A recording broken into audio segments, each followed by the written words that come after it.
কলকাতা বিশ্ববিদ্যালয়ের Rajabazar science college ক্যাম্পাসের ঠিক গা বরাবর চলে গিয়েছে পার্সি বাগান লেন। এই রাস্তাতেই আছে রাজশেখর বসু ও গিরীন্দ্র শেখর বসুর বাড়ি। আচ্ছা, কখনো ভেবে দেখেছেন কি রাজাবাজার সায়েন্স ক্যাম্পাসের পাশের এই রাস্তার নাম পার্সি বাগান লেন কেন? তাছাড়া আশেপাশে তো তেমন কোনো বড় বাগানও নেই। তাহলে আজ আমরা গল্প করব এই পার্সি বাগান নিয়েই। কিভাবে একটি বাগান বাড়ি হয়ে উঠল আজকের রাজাবাজার সায়েন্স কলেজ ক্যাম্পাস, কিভাবে একটা বাগান বাড়িতে বাঙালির নিজস্ব বিজ্ঞান সাধনার জন্য বিশ্ববিদ্যালয়ের ভিত্তি স্থাপন করা হয়েছিল, আজ থাকছে সেই সব কিছুকে নিয়েই গল্প। আপনারা শুনছেন ক্লক টাওয়ার। পৃথিবীর বিভিন্ন দেশের বিভিন্ন সময়ের বিভিন্ন মানুষের গল্প নিয়ে আসি আমরা প্রত্যেক সপ্তাহে, অর্থাৎ গল্প হলেও সত্যি। তাই সত্যি গল্প শুনতে আমাদের চ্যানেলটি সাবস্ক্রাইব করে সঙ্গে থাকুন আর শুনতে থাকুন আজকের পর্ব। আজ যেখানে কলকাতা বিশ্ববিদ্যালয়ের রাজাবাজার সায়েন্স ক্যাম্পাস, আজ থেকে 150-200 বছর আগে সে জায়গা ছিল ধুধু খোলা মাঠ আর বাগান। 1839 সালে কলকাতার সব থেকে ধনী পার্সি ব্যবসায়ী রুস্তমজি কাওয়াসজি বানাজি এইখানে তার বসবাসের উদ্দেশ্যে একটি প্রাসাদোপম বাগান বাড়ি বানিয়েছিলেন। তখন অবশ্য আপার সার্কুলার রোডকে বলা হতো নর্দার্ন সার্কুলার রোড, বর্তমানে যার নাম বদলে হয়েছে আচার্য প্রফুল্লচন্দ্র রোড। যাই হোক, তো সেই রুস্তমজির গৃহপ্রবেশের দিন ছিল এলাহি ব্যবস্থা। ইংরেজ নারী পুরুষদের জন্য ছিল বল ডান্সের ব্যবস্থা। সেই পার্টিতে উপস্থিত ছিলেন স্বয়ং লর্ড অকল্যান্ড। 1852 সালে রুস্তমজি এই বাড়িতেই মারা যান। এমনকি এখনো কলকাতায় তার নামে দুটি রাস্তা আছে, কাশীপুরে রুস্তমজি পার্সি রোড আর বালিগঞ্জে রুস্তমজি স্ট্রিট। তাঁর মৃত্যুর পর তাঁর পুত্র মানেকজি রুস্তমজি এই বাড়ি থেকেই পৈতৃক ব্যবসা পরিচালনা করতেন। 1874 সালে তিনি কলকাতার প্রথম শেরিফ পদে নিযুক্ত হয়েছিলেন। প্রসঙ্গত জানিয়ে রাখি, কলকাতার এই সাম্মানিক শেরিফ পদটি কিন্তু আজও আছে। কলকাতার বর্তমান শেরিফ হলেন সাহিত্যিক মণিশঙ্কর মুখোপাধ্যায়, যাকে আমরা সবাই শঙ্কর নামে চিনি। যাই হোক, মূল গল্পে ফিরি। আরও পরে মানেকজি এই বাগান বাড়ি ছেড়ে সাহেব পাড়ায় উঠে যান। এই পার্সি বাগানের পাশে যে মানিকতলা অঞ্চল, সেটির নাম নাকি এসেছে মানেকজির নাম থেকে। অনেকেই অবশ্য এই কথাটা মানেন না, তবে কলকাতার পার্সি সমাজের অন্তত সেরকমই বিশ্বাস। 1867 সাল থেকে হিন্দু বা জাতীয় মেলা অধিবেশন বসত কলকাতার বিভিন্ন বড় লোকদের বাগান বাড়িতে। 1874 সালে এই মেলার 8ম অধিবেশন বসেছিল এই পার্সি বাগানেই। সে মেলায় প্রবেশ করতে গেলে কাটতে হতো টিকিট। 1875 সালে এই মেলার 9ম অধিবেশন আবার বসে পার্সি বাগানে, তবে এবারে আর প্রবেশ মূল্য ছিল না। মেলার সভাপতি ছিলেন রাজনারায়ণ বসু। উপস্থিত ছিলেন যশোর জেলার নড়ালের রাইচরণ রায়। শোনা যায় তিনি নাকি 150 বাঘ মেরেছিলেন। ছিলেন বরোদার মহারাজার সভাকবি মেজো বক্স। তিনি গান গেয়ে সবাইকে মুগ্ধ করেছিলেন। আর এই মেলাতেই 14 বছরের রবীন্দ্রনাথ হিন্দু মেলার উপহার নামে একটি কবিতা পাঠ করেছিলেন। মেলায় উপস্থিত ছিলেন হরপ্রসাদ শাস্ত্রী ও অতুলচন্দ্র ঘোষের মতো পণ্ডিত মানুষেরা। তবে পরের বছর 1876 সালে পটলডাঙ্গার বসু মল্লিক বংশের দীননাথ বসু মল্লিক এই পার্সি বাগান কিনে নেন। দীননাথ নিজেদের যৌথ বসু মল্লিক পরিবার থেকে পৃথক হয়ে গিয়েছিলেন ঠিক তার আগের বছর। সেটাও বেশ ইন্টারেস্টিং গল্প, ছোট্ট করে বলে ফেলা যাক। দীননাথরা ছিলেন 4 ভাই: জয়গোপাল, দ্বারিকানাথ, দীননাথ ও শ্রীগোপাল। জয়গোপাল তাঁর 3 বালক পুত্র প্রবোধচন্দ্র, মন্মথনাথ ও হেমচন্দ্রকে রেখে মারা যান। এই প্রবোধচন্দ্রেরই সুপুত্র হলেন রাজা সুবোধচন্দ্র বসু মল্লিক, তবে তাকে আমরা বেশি চিনি রাজা সুবোধচন্দ্র মল্লিক নামে। এবার বলুন তো, যাদবপুর বিশ্ববিদ্যালয়ের সামনের রাস্তাটার কি নাম যেন? কি কিছু মনে পড়ল এবার? সেই সময় দ্বারিকানাথ এই 3টি নাবালক পুত্রের অভিভাবক হয়ে তাদের প্রতিপালন করার দায়িত্ব নেন। যৌথ পরিবারের থেকে দীননাথ নিজের সম্পত্তি নিয়ে আলাদা হয়ে যাওয়ার আর্জি জানান কোর্টে। তার ভাইদের অবর্তমানে তাদের যে নাবালক পুত্ররা ছিল সমস্যা বাঁধে তাদের নিয়ে। অভিভাবক ব্যতীত তারা কিভাবে সম্পত্তির ভাগ বাঁটোয়ারায় অংশ নেবে? কোর্ট তাই দ্বারিকানাথকে 3টি নাবালকের অভিভাবক ও তাদের সম্পত্তির রিসিভার নিযুক্ত করে। আর এই সম্পত্তির ভাগ বাঁটোয়ারা সঠিকভাবে করার জন্য কোর্ট একটি কমিশনার্স অফ পার্টিশন গঠন করেন। কে কে ছিলেন এই কমিশনে? সেসব নাম শুনলে কিন্তু চোখ মাথায় উঠবে। মহারাজা যতীন্দ্র মোহন ঠাকুর, ঈশ্বরচন্দ্র বিদ্যাসাগর, রাজা দিগম্বর মিত্র ও কৃষ্ণদাস পাল। তাঁরা এই দীননাথের পৈতৃক সম্পত্তি 1875 সালে ভাগ করে দেন। এর পরের বছরই দীননাথ পার্সি বাগানের প্রাসাদ কিনে সেখানে চলে আসেন। সে বাগানবাড়ি তিনি বহু খরচ করে সাজিয়েছিলেন। ইটালি থেকে এসেছিল মার্বেলের মূর্তি, গ্লাসগো থেকে এসেছিল বারান্দা ও দালানের কারুকার্য করা লোহার ফ্রেম, বাগানে বসিয়েছিলেন দামি দামি ফুলের গাছ। দীননাথের মৃত্যুর পর তার সম্পত্তি 2 ছেলে নগেন্দ্র ও যোগেন্দ্র ভাগ করে নেন।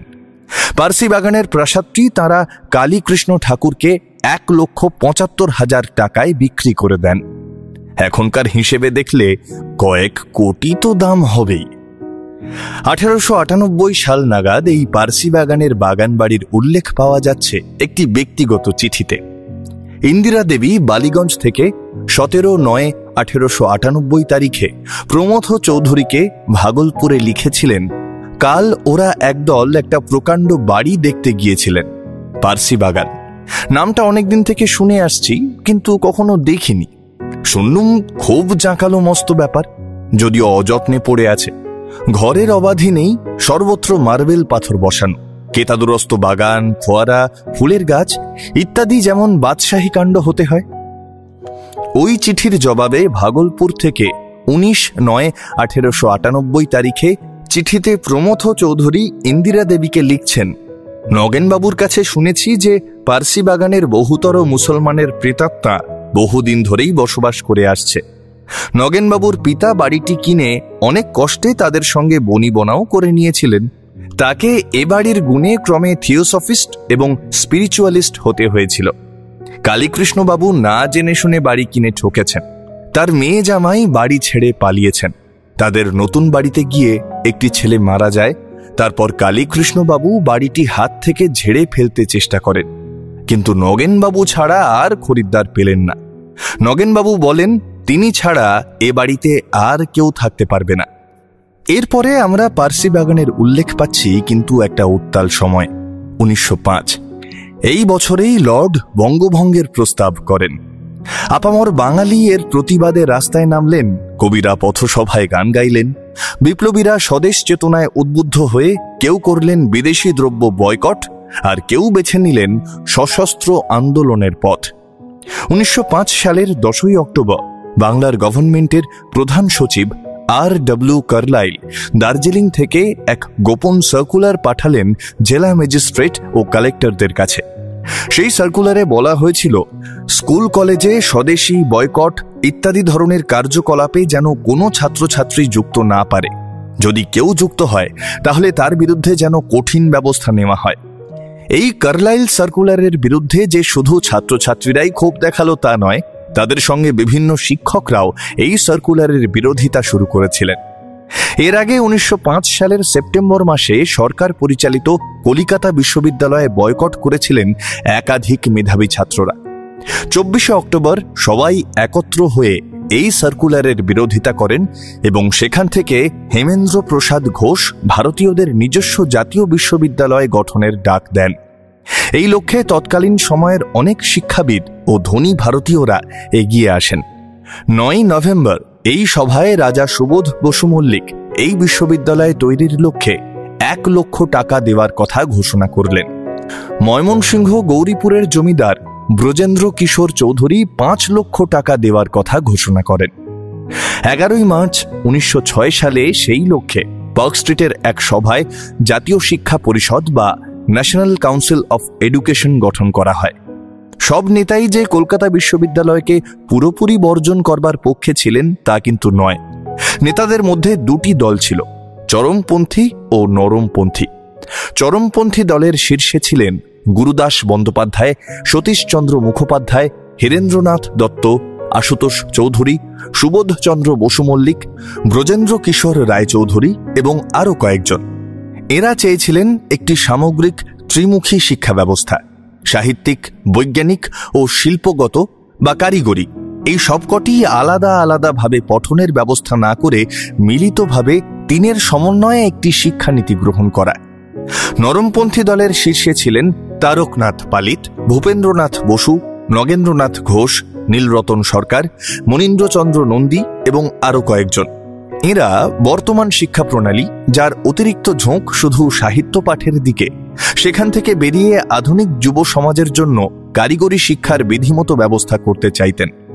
কিন্তু এই সভায় নরমপন্থীদের এই মত গৃহীত হয় না এবং তারকনাথ পালিতকে মূল কমিটির 92 জনের সদস্য পদেও রাখা হয় না।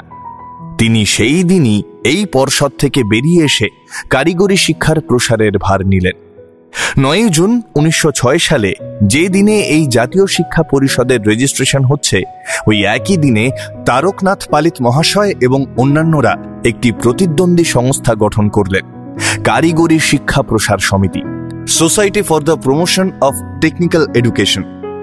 রাসবিহারী ঘোষ, যিনি জাতীয় শিক্ষা পরিষদের সভাপতি ছিলেন, তিনি কারিগরি শিক্ষা প্রসার সমিতিরও সভাপতি হলেন। অনেক নেতা দুটো সংস্থারই সদস্য ছিলেন। জাতীয় শিক্ষা পরিষদ বঙ্গীয় জাতীয় কলেজ ও স্কুল প্রতিষ্ঠা করেছিল 14 আগস্ট 1906 সালে এবং কারিগরি শিক্ষা প্রসার সমিতি বেঙ্গল টেকনিক্যাল ইনস্টিটিউট প্রতিষ্ঠা করেছিল 25 জুলাই 1906 সালে। এখানেই আবার আমাদের দেখা মেলে পরিচিত পার্সি বাগানের। বেঙ্গল টেকনিক্যাল ইনস্টিটিউট মাসে 300 টাকার কিছু বেশি ভাড়ায় 92 আপার সার্কুলার রোডের বাগান বাড়ি অর্থাৎ পার্সি বাগান ভাড়া নিয়ে কাজ আরম্ভ করল। তারপর অধ্যক্ষ হন শরৎ কুমার দত্ত। তিনি ছিলেন প্রথম ভারতীয় যিনি তৎকালীন ইউরোপে সর্বশ্রেষ্ঠ কারিগরি বিশ্ববিদ্যালয় শ্যারলটেনবুর্গের টেকনোলজিক্যাল বিশ্ববিদ্যালয়ের ইলেকট্রিক্যাল ইঞ্জিনিয়ারিং পরীক্ষায় সর্বোচ্চ সম্মানের সঙ্গে পাশ করেন। 1909 সালে এই প্রতিষ্ঠানের ছাত্র সংখ্যা ছিল 124। 1906 থেকে 1910 এই কয়েক বছরে এই দুই কমিটির মধ্যে বিভিন্ন সময় বিভিন্ন রকমের সংঘাত দেখা গিয়েছে। অবশেষে এই দুটি কমিটির সদস্যরাই বুঝলেন যে দুই দলের একত্র হয়ে যাওয়াই দুই তরফের সুবিধা। ফলে 1910 সালের 25 মে জাতীয় শিক্ষা পরিষদ ও কারিগরি শিক্ষা প্রসার সমিতি সংযুক্ত হয় এই শর্তে যে জাতীয় শিক্ষা পরিষদের অধীনস্থ কলা বা আর্টস ও বিশুদ্ধ বিজ্ঞান বা পিওর সায়েন্স বিভাগের নাম হবে বঙ্গীয় জাতীয় কলেজ এবং কারিগরি বা টেকনিক্যাল ও ফলিত বা ব্যবহারিক বিজ্ঞান বিভাগের নাম হবে বঙ্গীয় কারিগরি বা শিল্প বিদ্যালয় বা বেঙ্গল টেকনিক্যাল ইনস্টিটিউট। এই দুটি বিভাগ জাতীয় শিক্ষা পরিষদের অধীনে দুটি পৃথক কমিটির দ্বারা পরিচালিত হবে। ওই দিনে জাতীয় শিক্ষা পরিষদের অফিস 92 আপার সার্কুলার রোডের পার্সি বাগানে স্থানান্তরিত হয়। জাতীয় শিক্ষা পরিষদের অধীনে এই সংযুক্ত শিক্ষা প্রতিষ্ঠার নতুন নাম হল বঙ্গীয় জাতীয় কলেজ ও টেকনিক্যাল ইনস্টিটিউট।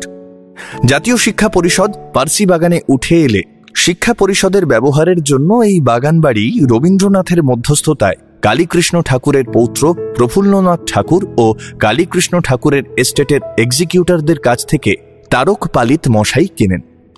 জাতীয় কাজে এই সম্পত্তি ব্যবহৃত হবে বলে কলকাতার জমি ও বাড়ির মূল্যবৃদ্ধি সত্ত্বেও কালীকৃষ্ণ ঠাকুরের আগের খরিদ করা দামে অর্থাৎ 1,75,000 টাকার কেনা দামেই তারা বাড়িটি বিক্রি করে দেন। তারকনাথ পালিত মহাশয় যদিও তখনও জাতীয় শিক্ষা পরিষদ ও কারিগরি শিক্ষা প্রসার সমিতির সংযুক্তিতে খুশি ছিলেন না। তার মনে হয়েছিল এতে আধুনিক বাঙালির যে কারিগরি শিক্ষার আরও বেশি প্রয়োজন আছে সেই লক্ষ্য পূরণ সম্ভব হবে না। তিনি বেঙ্গল টেকনিক্যাল ইনস্টিটিউটকে 1912 সাল পর্যন্ত পার্সি বাগানে থাকতে দেন। তিনি ইনস্টিটিউটকে মাসে মাসে যে 2000 টাকা সাহায্য দিতেন তা 1912 সালের এপ্রিল মাস পর্যন্ত দিয়ে বন্ধ করে দেন এবং জাতীয় শিক্ষা পরিষদকে পার্সি বাগান থেকে উঠে যাওয়ার জন্য 6 মাসের নোটিশ দেন। বঙ্গীয় জাতীয় কলেজ এবং টেকনিক্যাল ইনস্টিটিউট মাত্র বছর দুয়েক পার্সি বাগানে ছিল। 1912 সালের শেষের দিকে এই শিক্ষা প্রতিষ্ঠান মানিকতলায় মহারাজা মনীন্দ্র নন্দীর পঞ্চবটি ভিলায় উঠে যায়। অনেকে যদিও বলেন পঞ্চবটি ভিলা ছিল রাধাকৃষ্ণ শেঠের। এর কিছুদিন পর তারকানাথ পালিত মহাশয় সমস্ত পার্সি বাগানের জমি ও বাড়ি স্যার আশুতোষ মুখোপাধ্যায়ের মধ্যস্থতায় কলকাতা বিশ্ববিদ্যালয়কে দান করেন। আরও পরে পুরনো বাড়ির প্রায় সবটাই ভেঙে ফেলে সেই জায়গায় কলকাতা বিশ্ববিদ্যালয়ের বিজ্ঞান কলেজ হয়েছিল। পার্সি বাগানের গল্প মোটামুটি এখানেই শেষ। এখান থেকে শুরু হয় কলকাতা বিশ্ববিদ্যালয়ের নতুন করে পথ চলা। তারকনাথ পালিতের মতো মানুষেরা যারা নিজেদের ব্যক্তি সুখ ধন সম্পত্তির প্রত্যাশা না রেখে নিজের কষ্টার্জিত টাকা দিয়ে একটা গোটা বাগান বাড়ি কিনে সেটা একটা বিশ্ববিদ্যালয়কে দিয়ে দিতে পারেন, এরকম মানুষ বোধহয় কোটিতে একটি হয়। আসলে আমি একটু ভুলই বললাম হয়তো। এক্ষেত্রে আমাদের সৌভাগ্য যে কোটিতে একটি নয়, এরকম দুজন বাঙালি আমাদের শিক্ষাক্ষেত্রে নিজেদের অবদান রেখেছিলেন। আর একজন কে ছিলেন? তাহলে আর 2 মিনিটে সে গল্প ছোট্ট করে বলে ফেলি। পঞ্চবটি ভিলায় থাকাকালীন 1916 থেকে 17 সালে বঙ্গীয় জাতীয় কলেজ বন্ধ হয়ে যায়। পরে 1920 সালে জাতীয় স্কুলটিও বন্ধ হয়ে গিয়েছিল। শুধু থেকে গিয়েছিল বেঙ্গল টেকনিক্যাল ইনস্টিটিউট। 1921 সালে স্যার রাসবিহারী ঘোষের মৃত্যু হয়। মৃত্যুর পূর্বে তিনি 10.5 লক্ষ টাকার সম্পত্তি ও 2.5 লক্ষ টাকার তার আলিপুরের বাড়ি বেঙ্গল টেকনিক্যাল ইনস্টিটিউটকে দান করে যান। ওই টাকা দিয়ে 1921 সালে জাতীয় শিক্ষা পরিষদ যাদবপুরে 33 একর জমি কেনে। 1922 সালের মার্চ মাসে ইনস্টিটিউটের ভিত্তিপ্রস্তর স্থাপিত হয়। 1924 সালের জুন মাসে টেকনিক্যাল ইনস্টিটিউট পাকাপাকিভাবে যাদবপুরে স্থানান্তরিত হয়। 1929 সালের মে মাসে বেঙ্গল টেকনিক্যাল ইনস্টিটিউটের নতুন নাম হয় college of engineering and technology. 1955-56 সালে সেই প্রতিষ্ঠানটির নামই হয় যাদবপুর বিশ্ববিদ্যালয়। অন্যদিকে 1924 সালের জুন মাসে Bengal technical institute Panchabati villa থেকে যাদবপুরে স্থানান্তরিত হলে পঞ্চবটি ভিলা দখল করে ডক্টর সুন্দরী মোহন দাস প্রতিষ্ঠিত জাতীয় মেডিকেল কলেজ বা ন্যাশনাল মেডিকেল কলেজ। পরে এই কলেজটিও গোরাচাঁদ রোডে স্থানান্তরিত হলে এই কলেজের টিবি হাসপাতালটি পঞ্চবটি ভিলায় থেকে যায় আরও বেশ কয়েক বছর। কালের নিয়মে একসময় এই পঞ্চবটি ভিলাও ভাঙা পড়ল। অবশ্য ততদিনে টিবি হাসপাতালটিও পাতিপুকুরে উঠে গিয়েছিল।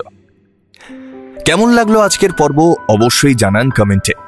আমরা বাংলা ভাষায় আপনাদের জন্য তৈরি করার চেষ্টা করছি বাঙালির ইতিহাসের সব থেকে বড় অডিও লাইব্রেরি। আগামী প্রজন্মের জন্য আমরা রেখে যেতে চাইছি চেনা শহর বা মফস্বলের অচেনা অনেক অনেক গল্প, কিছু মানুষের গল্প। আপনাদের যদি আমাদের কাজ ভালো লাগে তাহলে অবশ্যই একটা লাইক করে দেবেন।